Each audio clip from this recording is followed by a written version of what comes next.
The 15th edition of the Memory of World program has taken place in Accra. It is a collaborative effort by the Korean National Commission for UNESCO and the Korea Heritage Service of the Republic of Korea, together with the Ghana Commission for UNESCO. The 4-day program highlighted the contributions and experiences of women in documentary heritage, as well as providing balanced and inclusive documentation in UNESCO's International Register.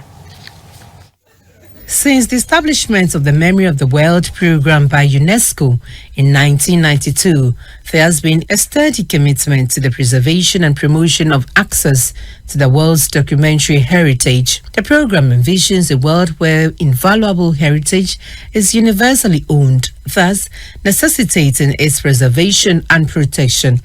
This year's training emphasized on the contributions of women in promoting and preserving global documentary heritage. Participants were also schooled in methodologies for preparing an application for UNESCO's International Register nomination. The Secretary General of the Korean National Commission for UNESCO, Dr. Kwan Ko-han, said the sensitization program will help increase the number of nominations and enhance successful inscriptions of African heritage into UNESCO's International Register by the participating countries.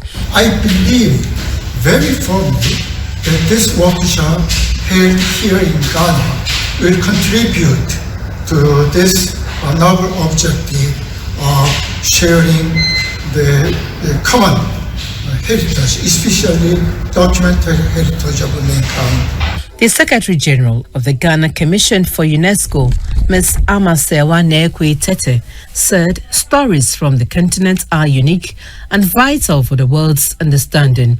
She emphasized on steps taken towards promoting and preserving Ghana's heritage. With support from the Korean Commission for UNESCO, we've gathered especially female memory professionals. That means they are librarians, they are archivists, they work in heritage, to teach them on how to nominate, how to identify documents that are of world importance, how to nominate them and ensure that when the history of the world is being written in documentary heritage, Africa is not left out. 11 African countries took part in the 2024 Memory of the World International Training Program.